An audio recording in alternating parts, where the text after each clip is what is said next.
now, we've seen a lot of demands from the militants. They've said it on their website, saying, there are some level of persecution of some of the leaders in that region, talking about anti-corruption, war. And when we wonder, should that kind of demand even come to the table in the first place when we're talking about dialoguing for peace in the Niger Delta?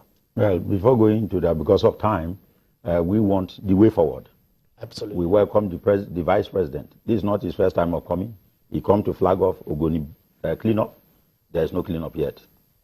Now, the process has started. Well, we have not seen. We want them to invite us to practically see the cleanup going on in honor of Ken Saruwa. It takes a process anyway. Okay, we want to start the primary one of the process. Now, we have what is called the amnesty. For the past 4 months, amnesty payment not going on. Really? Christmas, New Year, there was no amnesty payment. I appear on several television appealing to the government. We continue to calm people down. There was no amnesty. These are what your people are telling you. But these are practical things that we went down to find out. Even now, as we speak, the amnesty office is owing about 3-4 months to amnesty. People are in different schools. To the ex-Niger militants that we engage so that the idle brain, you are aware, the idle brain is devil workshop. Now, we all want peaceful Nigeria. We all, for example, on Sunday I was part of the Agbonayinma remembrance, the lecture. And some people, journalists were asking me, this Agbonayinma program, why are you here? No, Agbonayinma, because of Ken Saruwa, was deported. He was the only human being in this world that was deported within a country. He was deported from Port Harcourt to Lagos. He suffered because of Ken Saruwa problem. So we, after anything about Agbonayinma, the Niger Delta people, we are ready to follow up. Now, we have a party that has won election. From what we saw in this Falcon matter, this year budget that they are talking about 2.2, if the party that won election, if they don't put their acts together, if they are not organized, in fact, this year, we don't want this year to be like 2016. You know how people suffer, even in your family. You are aware of the suffering, crying of Nigerians. We don't want that. So the party, according to the Supreme Court ruling, the party that won election, you are the one managing the affairs of the country. The way I'm seeing the APC people, the leadership, they are behaving as if there is difference between the party and the government. It is the party that will insist. If the party is interested in peace in Niger Delta, they know how to go about it. That's why I'm using this opportunity to appeal to the leader of the party, Asiwaju Ahmed Tinubu.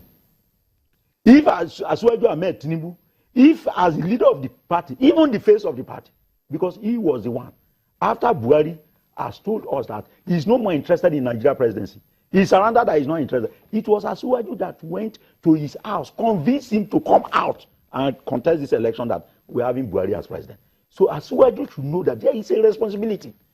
If Asiwaju knows that responsibility, I believe that the way Falcon, our daughters were disgraced. This country, we won gold. Cameroon that won silver celebrated their daughters. We all have daughters in our homes. Our daughters were crying. In Abuja, they were crying for over 1 month. In fact, they had to trek down to the National Assembly, weeping. My brother, if we allow this type of thing to continue in this 2017, in other affairs of this country, I don't know where we are going. All right. Let me quickly go to Honorable Agbonayinma. On this matter now, you've heard what Comrade Ever has said on this one. One would be wondering, the questions remain, the demands from the Niger Delta militants on how they will not frustrate the economy in that region, which of course will affect the Nigeria's economy, and so that we can maintain the 2.2 million barrel per day production that can sustain our economy for 2017 based on our projection. What do you see as a possible solution, a permanent one for that matter?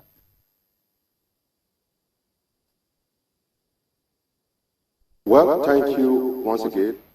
Say this and get it right. I want to, say my friend, my brother from the Niger Delta. We're all from Niger Delta. We all mean well, for things to be done right. But I want to say that, without missing words, that the past leaders and the present leaders, they are part of the problem. We are all part of the problem. Nobody should be excluded. Putting the blame on the current government, I wouldn't want to dwell on that, because this is just a government that came in. Yes, they have their own weakness.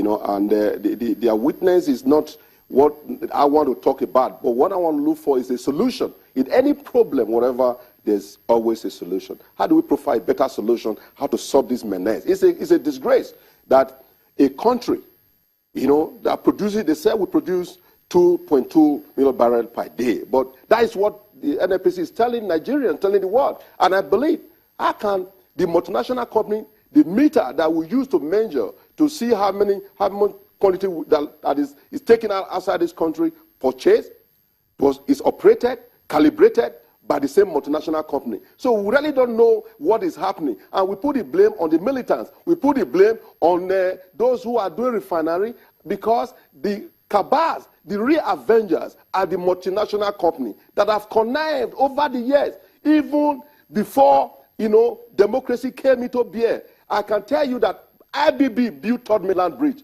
There was no town hall meeting. What are we talking about every time we want to have a town hall meeting? Yeah, it's a good initiative, but it has not gotten us anywhere. I am saying, look, Niger Delta deserve to belong to this country, to have a good road. Look at the east-west road. We're still talking about that. Billions have been sunk into it, nothing to write home about. The southeast of Nigeria belongs to this country. We need to have a place that we can say, yes, Lagos State is there, Abuja is there. If we are really one Nigeria, let's work towards getting all of us together as one entity. But what is happening is that we blame here, we blame there, left and right. The leaders has failed us, the past leaders, the present leaders, they have failed us, all of us inclusive. All right. Seeing a crime being committed and refusing. As we bring home the conversation now, let me allow you, Comrade Ever, to give us our closing one on this matter going forward. The Vice President may be touring some other part of the country, of the Niger Delta. Do you see this move to totally end the militancy or the attacks on oil pipelines in the Niger Delta? Very good move, because the federal government believes in dialogue. But I'm saying, to speed up these things, the party leadership, especially a political solution. It's a political solution. It is political solution.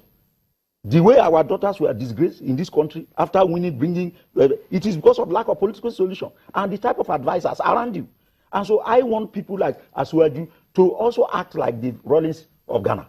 When Rawlings organized to install his leadership in Ghana, he will also make sure that he move in, even if people blackmailing, he should ignore blackmail and make sure that this is government that everybody know it is my face that I used to mobilize these people. Therefore, this government must succeed. So even if people blackmail him and this and that, he just have to go to Aso Rock and give his experience advice to the president. Political decision. If that is done, the Niger Delta situation will be. Thank you so much, Comrade Honorable Agbonayinma. I will still have to bring you back on the program, because we will be talking about Trump and the new government in the United States that will be inaugurated in the coming days. But that's going to be another conversation for another day. Many thanks for being part of the program, Honorable Johnson Agbonayinma, member of the House of Representatives, and Comrade Joseph Eva of the Job Monitoring Group and an activist. Many thanks also for being such a great company. On behalf of the team right here at Channel Television Headquarters, I'm Sean Kimale. Bye for now.